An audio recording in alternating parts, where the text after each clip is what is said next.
Every year in the NFL, it's a new team. As far as goals go, we have one. Putting a f***ing ring on our finger. Welcome to the Buccaneers Observer Podcast. This is Ralph Phillips. I'm Molly Bay. Today is October 4th, 2021, better known as Victory Monday. Yeah. Something the Patriots are getting used to not having. I know. Isn't that weird? It is How did that weird. happen? What? Poor fan base. 20 years of dominance, and now getting spanked. They still got to watch their favorite quarterback win, so there's that. Yeah, that was pretty cool. You know, they cheered him when he came out and then booed him when he started playing. We all knew that was going to happen. Yeah. That's a good fan base for you. Yeah. I saw one guy, he was wearing a goat outfit. The whole Yeah. thing, like a footy pajamas goat. That was hilarious. So, hey, you can't ever go wrong with footy pajamas. That's true. This is true. Ralph is speaking wisdom. Except when I wear them. That's true. I would agree with that. I have some cool Kermit the Frog ones that Ralph does not think are cool. No. Footy pajamas are just not for you. Anybody else but you. All right, we got a good show for you today. We're going to cover basically the game. The Sunday game against the New England Patriots. Yay. That was a nail biter. Yes. Too close. Too close. Didn't like it being that close. Our predictions were, Molly, you predicted that, let me see, 31-17 Buccaneers. I predicted 45-10 Buccaneers. Woo. I was a little off. Hey, I got the New England score right. 17, right? Yeah, you sure did. Yes. Dang, check you out. I know. Okay. I don't think we've covered the spread yet this year. Well, we haven't really talked about how we've done with our score predictions because I don't even know how to calculate who's closer. We'll figure out some way, and eventually I'll do it so it makes it so that I win. Okay, I figured. I will come up with I the algorithm. expected nothing less. Yeah, so we're going to cover the game, and then with a little bit of league news, I guess, a little bit of Buccaneers news. Keep you not a whole lot out there, but we'll keep you up to date on all that good stuff. But let's just jump right into it. First off, I want to say no gay stats today because he hasn't played yet. He's playing tonight. Mm-hmm. So get your eyeballs on the first active NFL gay player, Carl Nassib, number. Oh my goodness, what number is he? He used to be 94. Yeah. Is that still the same number? I do not know. I don't think, well, I think he is. I think you're correct. What? What? Yes, he is 94. Okay. Cool. So keep your eye out for him. Get them gay stats going. And we'll keep you updated on that probably for the Wednesday podcast. Watch history. Watch history in the making. Monday That's night. Right. That's right. Until the next openly active gay player comes and wipes out all of his stats. But as it stands now, every time he does something, he's making history. It's kind of like how Tom Brady is. Every time he throws a pass now, he's making history. It's the most ever. Most ever. What record did he break? Yardage? NFL passing yards, yep. Okay. He is... Gosh, and Drew Brees hit that like a long time ago, right? Who had it before Drew Brees? Year. Weren't they fighting last year, going back and forth with it? I thought that was touchdowns. Might have been touchdowns. Yeah. Drew Brees held it. He had 80,358. And Tom Brady broke that last night at about 5:20 in the first quarter. But who had it before Drew? Was it Dan Marino or was it Peyton? I can't remember. Hold on. I can tell you. I wish I would have known you were going to ask me all these weird questions. Follow-up questions, I know. Yeah. Let's see. Peyton Manning. Wait a minute. Okay, that's what I thought. That's No? not right. That's not right.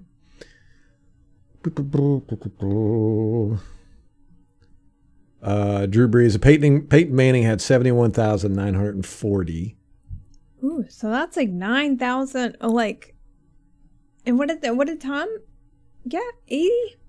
Tom Brady is sitting at 80,560. He's 202 above Drew Brees right now. Okay, so Drew Brees had to crush this record like he was there years last ago. night.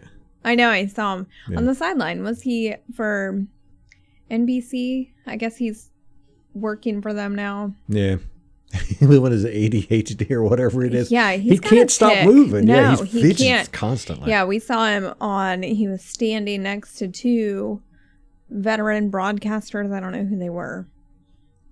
But he's all fidgety and swaying. I know that I would be too. I'd be nervous and not really paying attention to what I'm doing. I think after a while you get used to it and learn how to control yourself. But Yep. Yeah, so the leaders are Tom Brady, Drew Brees is in second place. Peyton Manning's in third. Brett Favre is still in fourth. Okay. With 71,838. Phillip Rivers is fifth. Ben Roethlisberger's still kicking it. He's sixth. 61,381. He's got a ways to go, almost 20,000. Yeah. Then Dan Marino. Okay. And Eli Manning. Matt Ryan's ninth. How about that? And You Aaron notice Rodgers how is it's all modern era quarterbacks? Did you know? Yeah. Matt Ryan has got 56,757. And he came in the league in 2008. Aaron Rodgers is behind him at number 10 with 52,142 passing yards, and he came in 2005. So he had a 3-year jump start, but he didn't play. Yeah, he was on the bench. Yeah. That's so strange. You would think Aaron Rodgers would have more passing yards than Matt Ryan. Matthew Stafford is at 14. How about that? And Joe Flacco, who's still in the league somewhere, he's 19. Why? Well, I don't know if he's playing with anybody, but he's with New Jersey. No. I was going to say New York Jets, but that was last year. Yeah, he's not signed with anybody right now. Okay. But he hasn't officially retired. So he's considered active. All right, so there you go. Them the stats. Okay. So yeah, so that was interesting. Tom Brady broke that record very quickly. I think he needed 65 yards or something like that. He got it. And it felt so apropos that he did it at New England, where he got the bulk of his yardage anyway. Yeah. But it was kind of confusing because he broke it by 1 yard or 2 yards, and then the referees moved the ball around, so everybody wasn't sure exactly how many yardage he had. And then they had to ruin it for him. Yeah, and I think we were in the hurry up offense, so they couldn't stop the game and do it like a little celebration or anything. So it just went by. There was nothing special about it. That's how Tom likes it. Yeah, probably. Yeah. That's true. So the game was a lot closer than it should have been. Mm-hmm. A lot closer. It started off, Bradley Pinion kicks the ball out of bounds, gave them a 40. Bradley. So what is going on? Dude. I mean, the guy punts perfect all year last year, and this year he's had, 2 bad punts and a bad kickoff in 4 games. Yeesh. Last night, I'm going to give him some slack because it was wet. Well, the rain. You're going to be able to. Their kicker didn't do it. Well, I don't know what to say about that. It'd be different if both of the kickers were doing it. Then shortly thereafter, Tryon got his first NFL sack. That was good. But that was Vita's sack. Oh, yeah. Vita was there. Vita blew up that line. But, Joe Tryon actually retweeted that video and said the same thing. He said that was Vita's sack, yeah. That's nice. Yeah. He seems like a good guy. I think he's going to be with us for a long time. He ended up with 2 sacks in that game. Yeah. He played really well in JPP's absence. The defense played very well. The defense was the only reason we were in that game at all. I think one of the unsung heroes of that game is Will Gholston. I think he had a phenomenal game. There were 2 or 3 plays I saw that he made good plays. And he was pumped. He was celebrating after everyone. So I love that. I can't wait for you to watch him on the game film and tell me that I'm right, that he did do well. So... Well, he doesn't get a lot of snaps. He usually plays about 40% of the snaps. He's a rotation guy. He's kind of been that way since he's been here for 9 years now or whatever. He always plays well. He plays with a lot of fire. Against the Rams, he was about the only one on defense that was out there pumped up. And he ended up getting that sack, which was a great sack against the Rams. But let me see, against the Patriots, he ended up with 47% of the snaps, 28 snaps. Okay. So, he's not out there a lot. He still makes plays. Yeah, he had 4 tackles, 4 solo. Mm-hmm. He had 1 sack and 1 TFL, and then 3 quarterback hits. It's probably the same thing. It's hard to. Yeah. The way they do these stats, you sack a quarterback and you get a quarterback hit, a quarterback sack, tackle for a loss. Yeah, I know. What?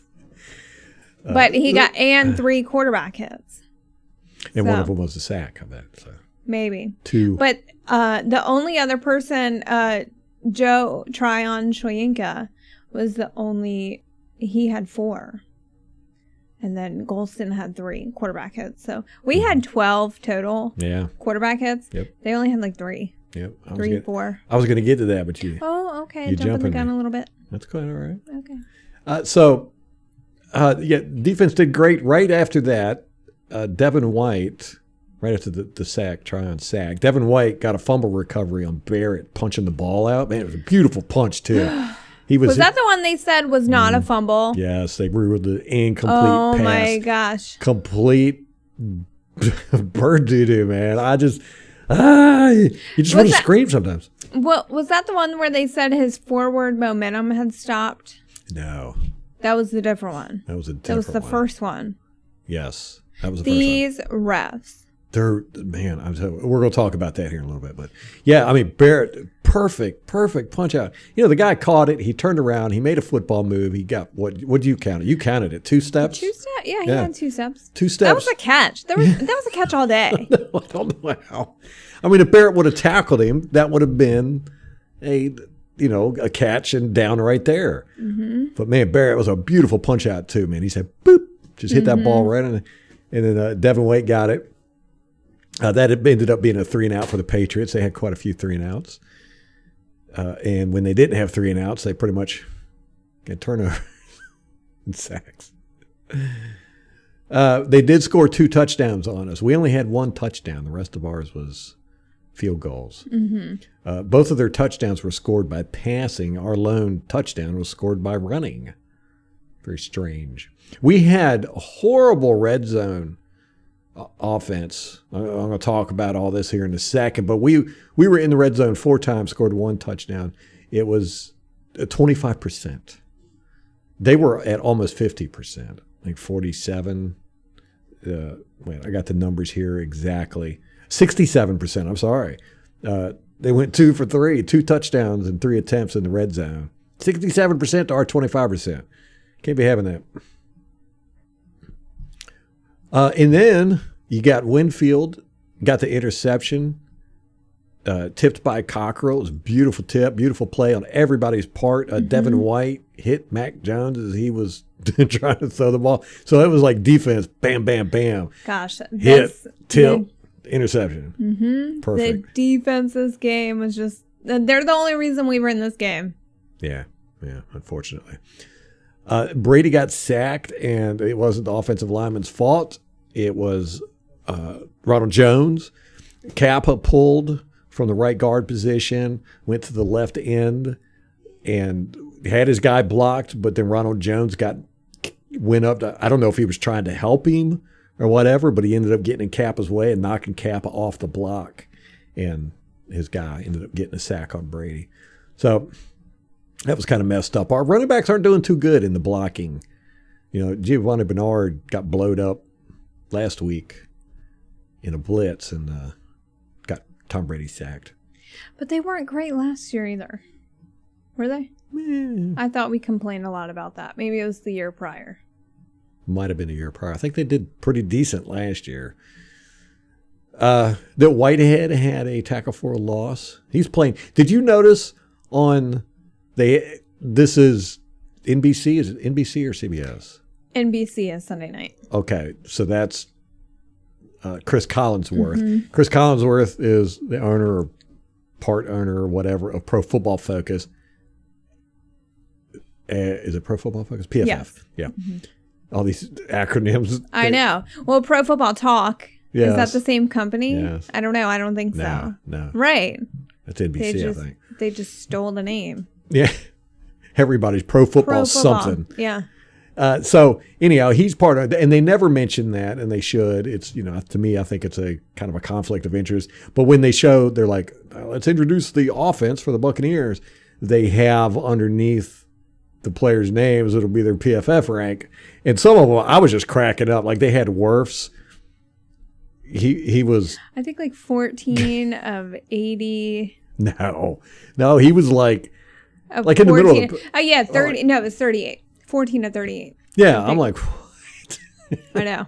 Like Jensen, they had like at the bottom. I know. I got Are you out of your damn mind? So one of them, I don't know if it was Donovan or Marpet or somebody, they had him like under 32. He was like 38th out of 60 or something. You're like, how many right guards are there? Left guards. It was all messed up. Kappa was really high at right guard. He was probably single digits or top 10, top 10. Yeah, but I'd say he's the one doing worse on the offensive line this year. Those he's not doing bad. Are so stupid. They are, but they had Whitehead as the number one safety in the league. They ranked number one. I mean, those ratings are great. They're like spot on. Those guys know what they're talking about. When they're evaluating the secondary in particular, they're great at that. I know. That's their ballywhack. That's where they are the best at. Because, Pro Football Focus, I complained about this for years, basically ever since they've come out. They have their numbers out right after the game, and there's absolutely no way. It's totally impossible to do the secondary or any of them, if you ask me, without seeing the game film. And these guys don't get the game film yet. So they're basing all of this on broadcast version. And they've come out and said that. They said they only go to the All-22 if there's a issue between any of their people saying that this person should be ranked higher or whatever for this game, and then they'll look at the All-22. But there's no way you could rank the secondary watching the broadcast. There's you no can't even way. see them half the time. Good grief. But they were correct with Whitehead. Yeah, Number one, true. I will go with that. I think they had Winfield a little low. Yeah, they had everyone really low. Yeah. So anyhow, Whitehead, he gets a TFL on a drive there, and then Barrett gets a sack right after that, and so then it's another 3-and-out for him. They punt it. Carlton Davis gets hurt. Oh, that was so. It was like you couldn't. What the hell was that? And it was a non-contact injury. Well, he was already questionable going into this game, and they didn't say what the injury was. Yeah, and he was questionable for a hamstring, right? Let me look. And it looked to me like it was a groin injury. I mean, he was down, and they carted him off, right? Yeah, I think he made it to the sideline, and then they brought the cart. That's right. You pointed that out. Mm-hmm. But he was holding his groin. It looked to me like a quad, but it could have been a groin. Well, I originally thought it was a quad, but he was sitting there like massaging the inside of his leg, which made me think it was a groin. Yeah. It was. He was on the injury report for abdomen and ribs. What? I know. Well, dang, he's all beat up now. I know. So, do we know anything about him? Has Bruce Arians come out and said? He's getting an MRI, but we don't know. They anything. didn't have. Yeah. Okay. They didn't have any information. I think he said JPP might practice this week, but he's kind of iffy for the game. I was really surprised that JPP didn't play. He didn't even travel with the team. I know. Bruce Arians said he was going, and JPP said, well, if I'm going, I'm playing. Well, that's probably why they didn't let him come. They're like, you need a rest so you don't hurt yourself more. Well, and then Gronk, it came out yesterday before the game. Jay Glazer was reporting that he has 4 cracked ribs, a broken rib, and a punctured lung. I know. Which is why he went out of the Rams game, but then he came back in. Like, that's some Tony Romo level play right there. Yeah. And then he got clocked in the head by Ramsey. So that's why Gronk was not in the game. That's just outrageous. And you just love that gumption and that grit. Bruce Arians said that they did an MRI on Gronkowski. He said this last Monday after the game, the next day in the presser. And he said they did an MRI and he came out, he was negative. Mm-hmm. So how did they not pick up the cracked ribs until later in the week? And a punctured lung. I mean, you'd think that would show up somewhere. Well, I thought he said he had x-rays, not an MRI. I don't know. Yeah. Whatever they used. Yeah, he did. He said x-rays. Yeah. The point being, they didn't think there was anything wrong with him. Right. Until later in the week. Maybe he started spitting up blood or something. Maybe. It's a shame. I really would have liked to have seen him go back to Gillette Stadium and score some touchdowns. And Tom Brady missed him last night. Oh, my gosh. Because Cam Brady, they could not get on the same page, it seemed like. And the same with OJ. Yeah. Like, Cam was probably more frustrating than OJ was. Yeah. So, that, I don't know if it was like miscommunication. It seemed like it was a lot of the passes were kind of high for Cam Brady or off his hands. Yeah. Or I don't know if he just wasn't where he was supposed to be. Yeah. Like there was one pass in the end zone where Cam was like, it kind of went off his hands, but the announcer said, oh, he should have been in that back corner. And then he could have caught that. So he just wasn't where he was supposed to be. It wasn't Tom. Yeah. There was a lot of miscommunication in this game, and the receivers just not play well. I counted 6 dropped passes, and that's just, I wasn't even keeping track. I was just, that's 6. 6. It's bad if you got 3 or 4 in a game. Yeah. 6. We're doing this too much this year. And again, it's an issue we had with last year. Now, you could say it was rainy and, it was hard. Maybe Tom was, not hitting them, overthrowing or whatever. But Mac Jones was playing in the rain too. He didn't have that issue. And his receivers were catching the ball. They weren't dropping it. I mean, it was bouncing right out of their hands. Like you said, the one with Cameron Brate, Antonio Brown dropped a touchdown, right in the end zone. Beautiful pass. It was just like, Mike Evans was dropping them all over the place. And Brady was feeding Mike. I know. Well, he was our leading receiver with 75 yards. But, how many targets did he have? 12. And how many did he catch? 6? 7. 7? Yeah, that's and that's become pretty common with Mike. I don't know what's going on there. It's very strange. Well, Cam Brate was worse. He had 6 targets, only caught 2. Ooh. Yeah, not great. Yeah. But there was miscommunication. You could definitely tell that they weren't on the same page quite a bit. I don't understand how that happens, though. Like, you had a whole season together last season, and then you have a whole off season. Like, I don't understand how it can get worse. Well, with this offense, they do a lot of reads where the receivers adjust their route based on the defensive players. And, Brady and the receiver have to know what the adjustment's going to be. And a lot of these adjustments are in route. So, if Brady's seeing one thing and the receiver's seeing something else, which, Belichick knew that. So I'm sure he did a bunch of stuff to try and confuse them. But they weren't, this has kind of been happening a lot this year. And like you said, it seems like they'd have it under control. But I think they're just trying to step up from last year. And again, this is the beginning of the year. Tom Brady doesn't care about these games as much as he does the games that later in the year. The whole team, I feel like, is, kind of saving it, for the end of the year. And it's a smart thing to do. I mean, you got to figure all these guys. You got Dom Kong-Su, JPP, a lot of these veterans. They know how hard it gets. Fatigue makes cowards of us all. And, if you're beat up and tired at the end of the year, you ain't going to make it to the playoffs. And if you do, you're going to get beat up. So, these guys know you got to pace yourself. And, it's the end. Like you always say, it's better to be good at the end than it is the beginning. And, we're seeing the Rams out there. It seems like they're blowing their wad at the beginning of the year, jumping up and down, being all excited and running up and down the field for missed field goals and stuff like that. Come week 15, they're probably going to be dead tired and beat up. So I think we're doing a very good job of pacing ourselves, although I would like to see us play a little bit better football. Like more definitive wins. Yeah. Like, can we just get a passing touchdown, especially to Antonio Brown for my fantasy team? I lost 7 points. She had Tom Brady and Antonio Brown last night. I thought for sure you had it. She lost by 7 points. To a dude who, like, is not great at fantasy. Oh, that's right. Oh, you played Duck. Like that guy. Yeah. Yeah. Y'all, you all have that guy in your league. That's who I lost to. Yeah, so anyhow, we had a big bomb to Antonio Brown. It was a beautiful pass, called back because of hands to the face by Donovan Smith.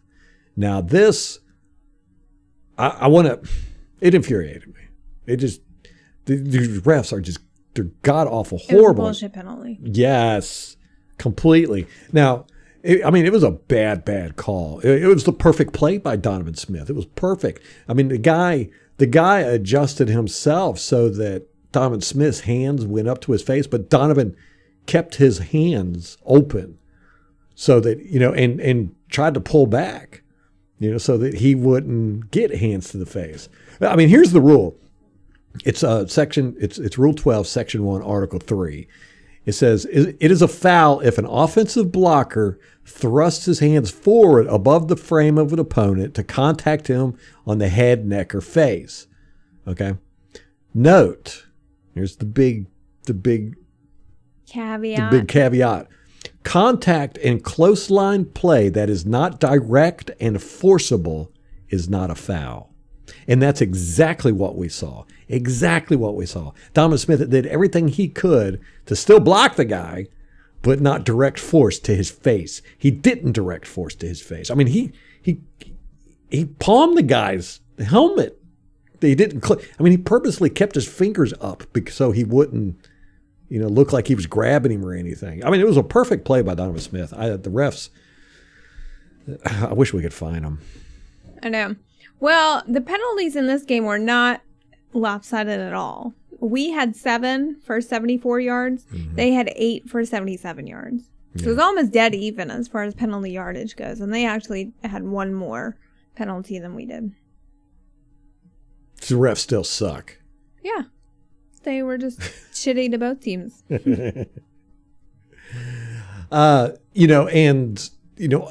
you watched the video on YouTube that I did about the Rams game, I was just so livid about that. I counted 5 personal foul calls that weren't called against the Rams, and the targeting one by Ramsey against Gronkowski just infuriated me. But he was mic'd up for that game. And they showed that hit. They didn't show him launch up, but they showed it, and they showed it from an angle you couldn't really see, and it was really fast and all that stuff. But I'm going to go back and watch the Rams over the past few weeks, their opponents, because I think they're playing dirty. I saw 54 Floyd against Arizona Cardinals, jumped up in the air. Their quarterback went down, and he was on the ground. And Floyd kind of jumped up and looked down and targeted his ankle and went to land on his ankle. He actually put his foot on the quarterback's ankle, but the quarterback pulled his foot away before he could put pressure on it. And you could see it in slow motion that he looks down and he sees that ankle and he targets his foot to land on that ankle. And, after what I saw in our game, these guys are playing dirty, man. So I'm going to go back and watch, all the Rams defense and see what they're doing, see if I can see any more of that stuff. But Ramsey was mic'd up, and I'm thinking, well, maybe he was just a little excited in that game because he was mic'd up and he wanted to get some good stuff. But I'm going to go back and see. The refs really screwed us in that game, boy. Oof. I mean, that's 75 points, 75 yards right there. Mm-hmm. 5 personal fouls. So anyhow, Winfield, not only did he get a TFL in the next series, he got a forced fumble recovered by Tryon. Yeah. So Tryon got a fumble recovery. He was playing great in this game. JPP better watch out. He might not get his job back. He's not showing on the fumble list. As the recovered fumble? Well. Pretty sure he got it. Yeah, I think they only had one fumble. Maybe it was called back. Sherman got the fumble recovery. Oh, okay. Well, that's right. He wears number 5. And number 9. Say, oh, God, I hate these numbers. I hate them. Those single digits are so confusing. Yeah, and then Gholston got a sack, right? And then Tryon got a sack right after that. You know, what did we end up with? 4 sacks? Yes. 2 by Tryon, 1 by Gholston. Who got the other one? Guess. Vita. Devin White. No. Oh, man, goodness. Give me a hint. Got a whole bucket of moves. Oh, Barrett. Yes, That's Barrett. right. How did I forget about him? I don't know. Yeah. One thing I really did like about this. Now, our offense, to me, played like crap. I mean, like I said, the receivers were not on the right page. But with them and Tom, they were dropping the ball like crazy. I mean, 6 drops. That's just what I counted. It's probably more. It might. Yeah. Anyhow, that's way too many. And we just couldn't do a whole lot there. But our running game was great. Phenomenal. And yes. And we did. Byron Leftwich did great. It's something we have, I don't think, ever seen since Bruce Arians has been here, but we kind of abandoned the pass and did the run. We had a whole series where we went down the field and scored. That's where our only touchdown. It was a running touchdown. It was 8 plays, 5 of them were runs.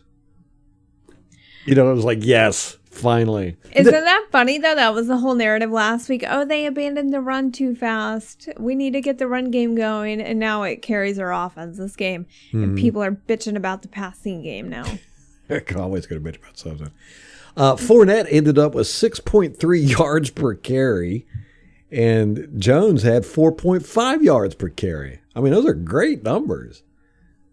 And they weren't like big numbers because they had one big run. Right. They were consistently getting positive yardage. And I was screaming the whole game. I was like, we need to run the ball because they can't stop our run and we're not able to pass. So just run. And it was when it was raining and everything, I was like, why aren't we running? Why are we doing all this passing? And it was obvious that there were issues going on with the receiving. So it was good to see Byron or whoever made the call go, okay, let's just run it. And that they hated it. They hated every second of it. Every second of it. They're like, we got Tom Brady, Mike Evans, Antonio Brown, Cameron Braid, O.J. Howard, and we're going to run the ball? What? So we went 4 out of 5 in field goals. They went 1 and 2 and missed the one that mattered. 56 yards. That was a long shot. It was a long shot in the rain. But it dinked. You can't fault that guy. Yeah. It was right there. And you loved it. You were like, that sound it made, because it did. It was a bass. It was like, boom, boom, boom, boom, boom, boom, I know. It just resonated through the whole, sent a shock wave through that stadium. Yes. And you were like, that's a good way to close out Brady winning this game. Do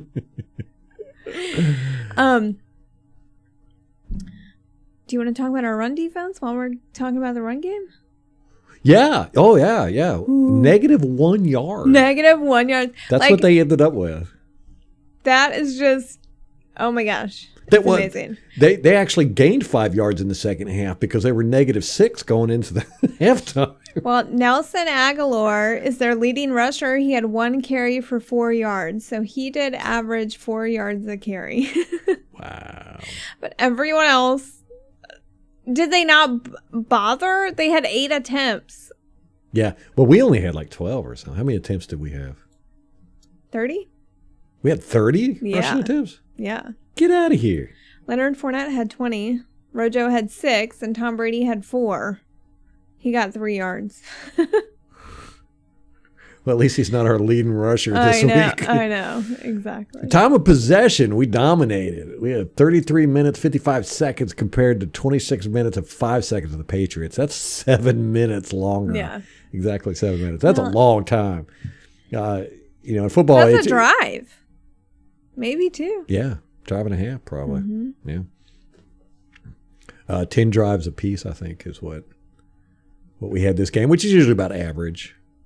You get 10 chances in the NFL per game. We ended up with 119 rush yards. I love it. To -1. But, again, it's everyone last week was screaming about how terrible our run game is. And here we go. We got 119 yards. So y'all shut up now. Well, that's how it always works. It's like, I know. Remember last year? It was like they'd complain about something. That would blow up the next week. It'd be awesome. Time. They'd complain about something Every else. time. What are we complaining about this week? Oh, the secondary. Yeah. Which, good Lord, they did so good considering. We had 6 pass defenses, 1 interception, a forced fumble, a fumble recovery, 4 sacks, 6 tackle for loss. I mean, what do you want them to do? Like, they played phenomenal. Yeah. Given the circumstances, and we lose Carlton Davis in the game. We had Pierre Desir. He was out there. Mm-hmm. He had 2 tackles. Ended up with 2 tackles. Pierre Desir. So I just, I thought everyone stepped up really well. I did too. Richard Sherman, I got to look at the game film on him. It looked like he was getting beat, but you can't tell until you look at the game film. Well, and wouldn't you be picking on him when you know that he doesn't know anything about the system? Yeah.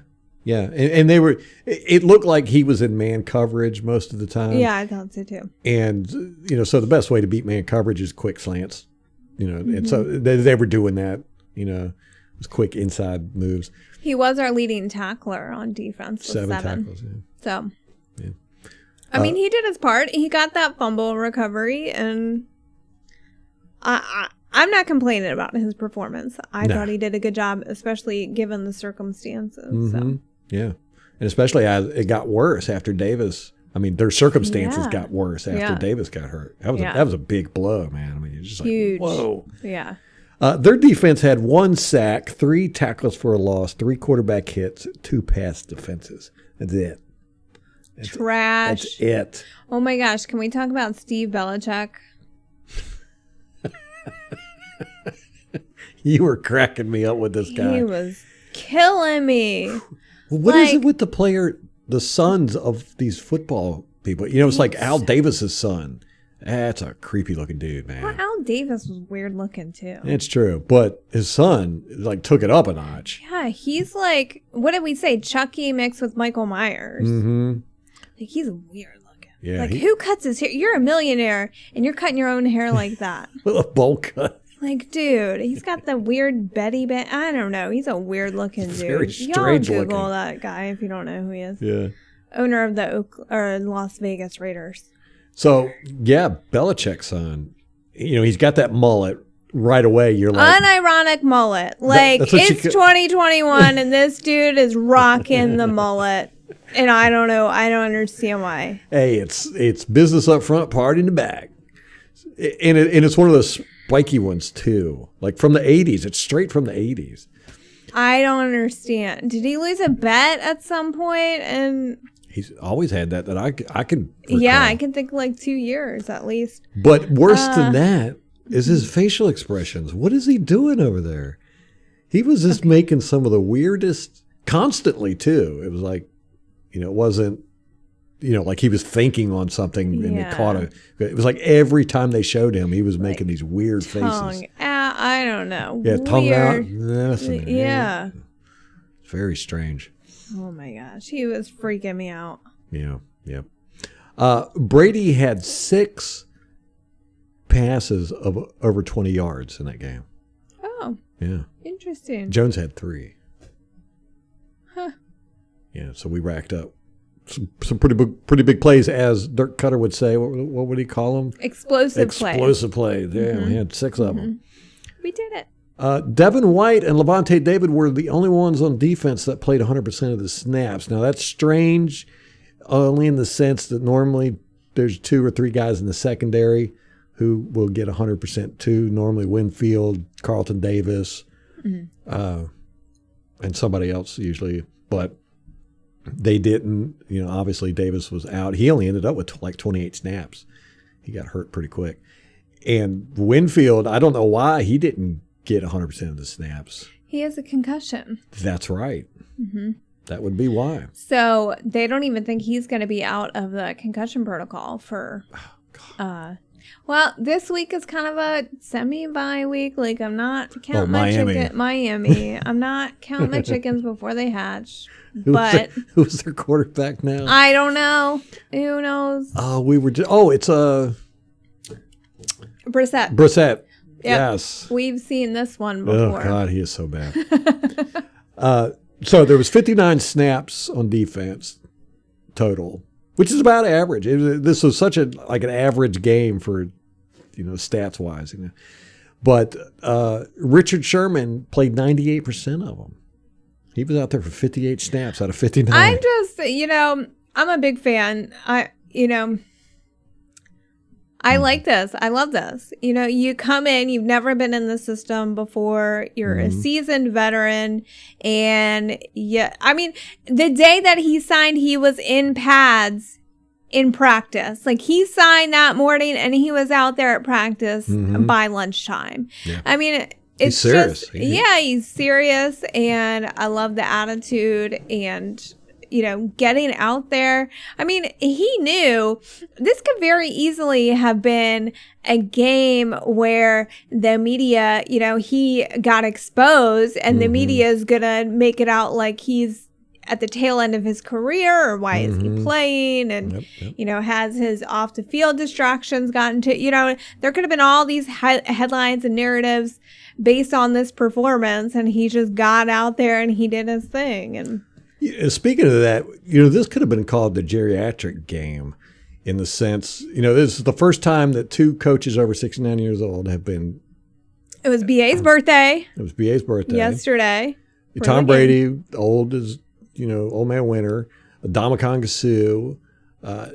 We got some old people on our team. They have Richard Sherman now, he's up there. I wonder if this is like the oldest average played. I don't know what the Patriots have for. Well, Mac Jones is like 12, so he's going to bring the average down pretty far. Richard Sherman played all but one defensive snap. Barrett, he played 53. He played 90% of the snaps. That's unusual for him too. Normally, Bowles has him rotated in, usually around 70, 80% of the snaps. But he played 90%. He only missed six snaps. Suh was at 73%. That's high for him. And Vita was at 69%. That's about, So, we pretty much kept our defense out there. The guys that we needed, we kept them out there. And this is so great because, against the Rams, like I said, Suh and Vita only played 50% of the defensive snaps. And I'm just like, whoa, and Barrett, you're like, what? Why are you doing this? These are our big dogs. Why are you only having them out there? Them. Yeah. And you see what happens when you have them out there for a whole game. They're making the plays. Vita was making some great plays. A lot of the stuff that the secondary and the sacks that other guys got was because of Vita. He was always. He's very frequently. Very large part of frequently our defense. So I like seeing that. Now, last week we didn't blitz that much against the Rams. This week it seems like we blitzed a little bit more. We definitely dropped Tryon and Barrett back into coverage this week. Last week we didn't do that either. We had a very different defense last week against the Rams.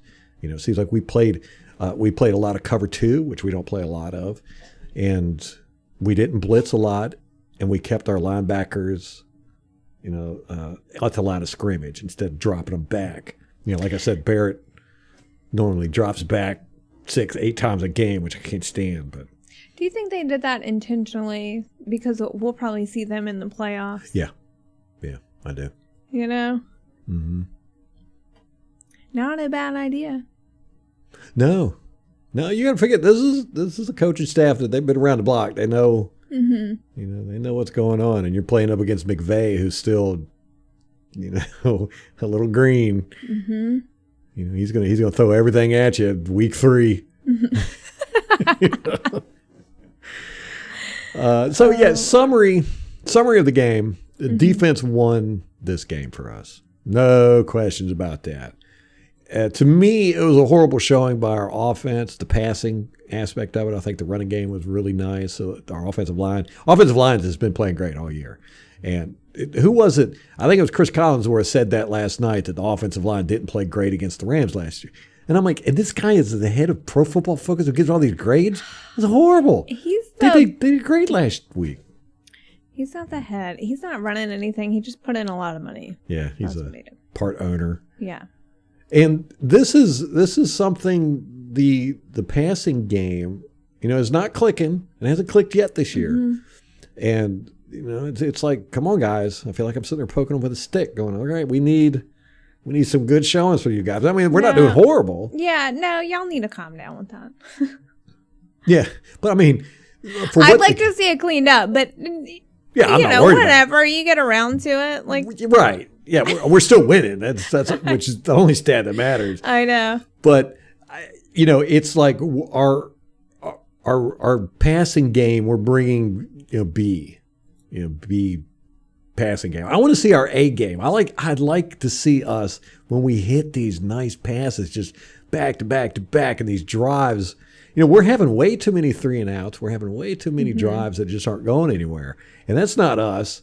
And we know as the year gets longer, we're going to be cranking that up, and people are not going to be able to stop us. But I talked crap at the beginning of the year. I want them to live up to my standards. Yeah.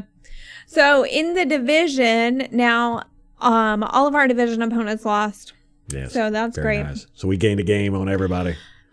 We are at the top of the division. We're tied with the Carolina Panthers, but we have the tiebreaker because of our conference record. We're 2-1 in the conference. They're only 1-1. So we have a slightly better conference record. Yeah, I think they were kind of exposed a little bit.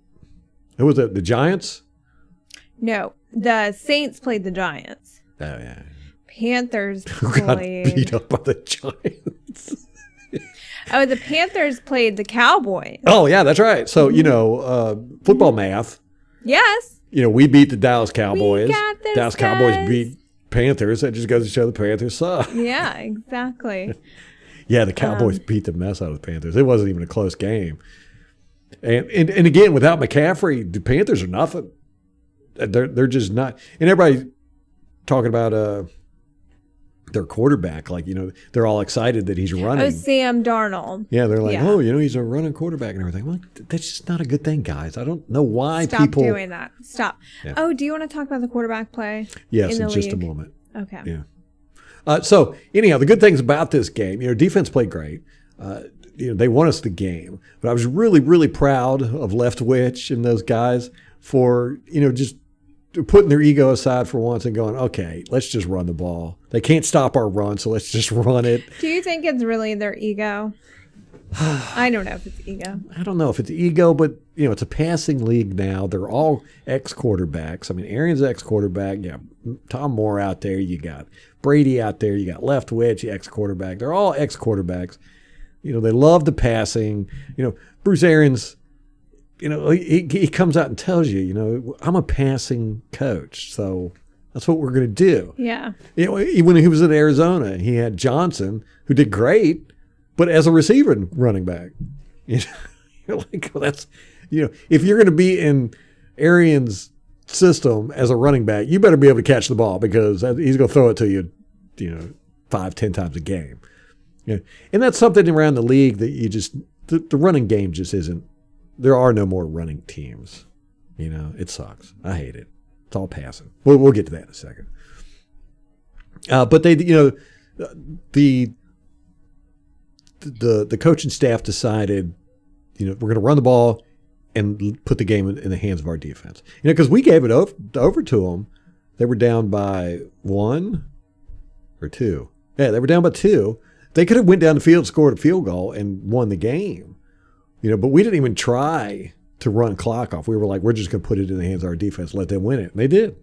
They had to kick a long field goal on a wet field, couldn't do it. Mm-hmm. Got that big doink. I love that.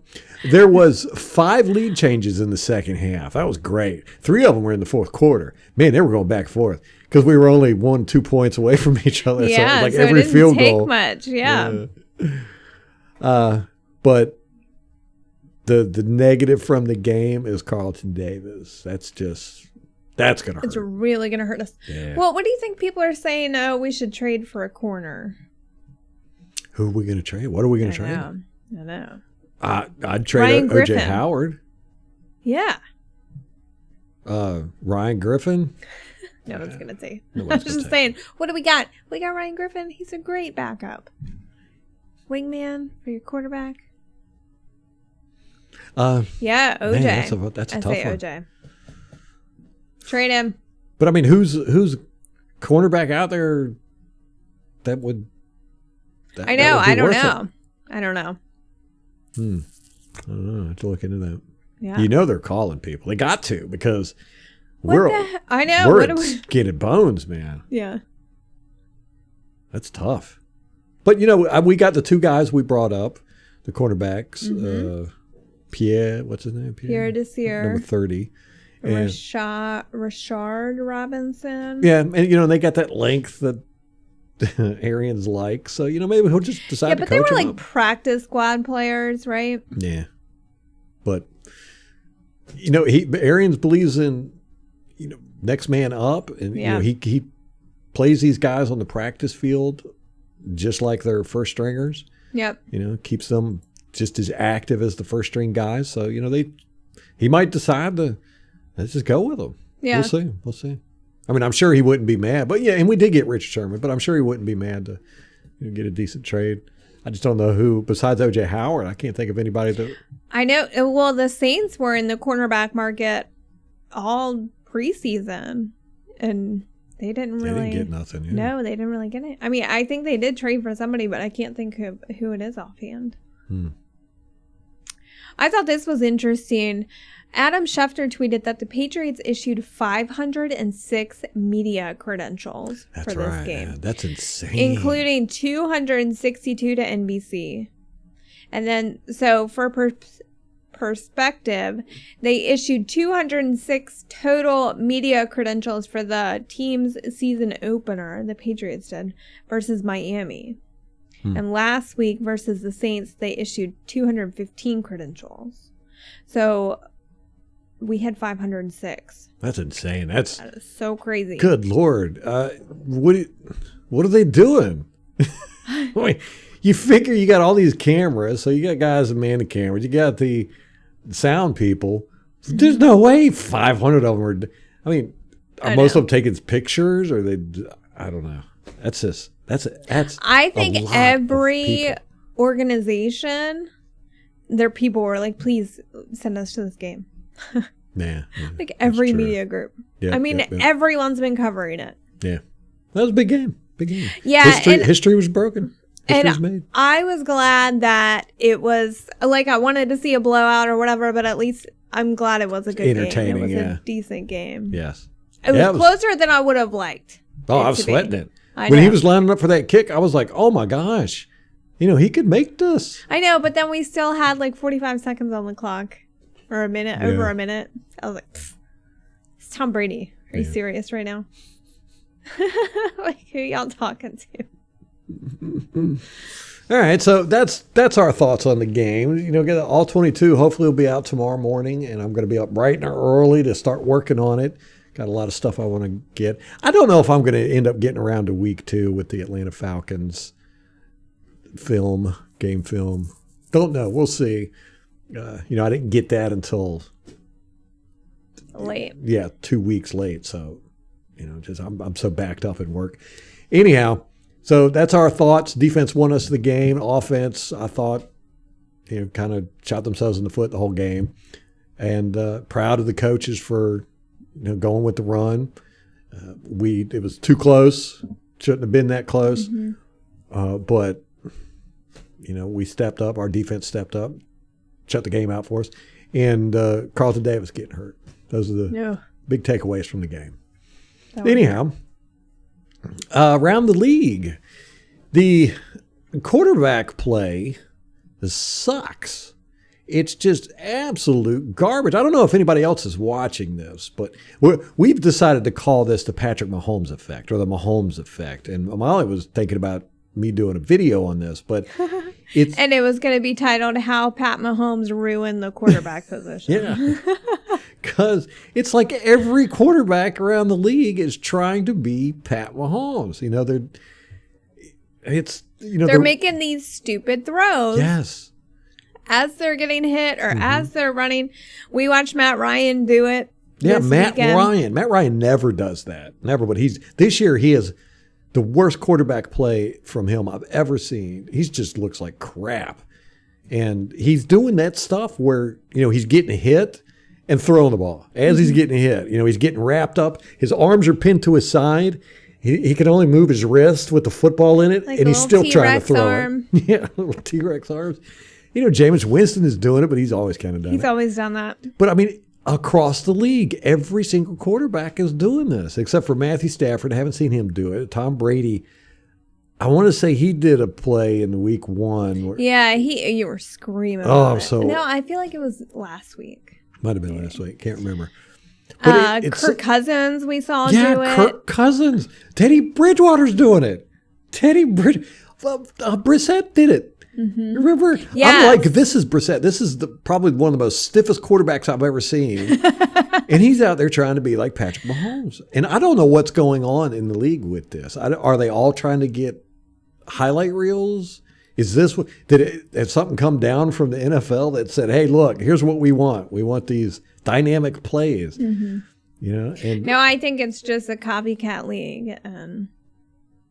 It's weird. Yeah. Like I said, Kirk Cousins, Matt Ryan. And Teddy Bridgewater. Those are pocket passing quarterbacks. They don't do stuff like that. Now you got them running all around and throwing the ball behind them. It's just insane.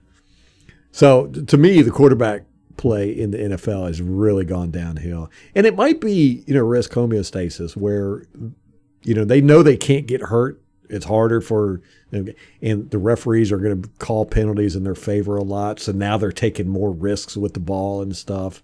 I don't know, but it's weirding me out. This has been happening all year. And I think it was that Brissett one where I was like, this guy's doing it. It's like, I've got to bring this up in the podcast. We got to make a video on this. Yeah. You got to make a video. Yeah. So around the league, the refs are sucking. It's not just us, although I do feel like we're getting it's pretty egregious. Yeah, it's an overwhelming share of bad refereeing. But there was the Tennessee-New York Jets game in overtime. The running back, he crossed the goal line, but he was out of bounds.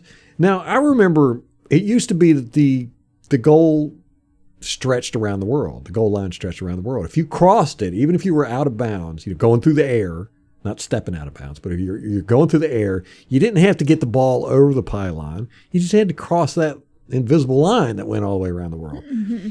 And for the past few years, it seems like that's kind of going away. So I thought there was a rule change that I wasn't aware of. Now you got to get it over the pylon. But in the Tennessee-New York Jets game, in overtime, the running back crosses the line of out of bounds, and they deemed it wasn't a touchdown. And I was like, oh, yeah, that's kind of normal, right?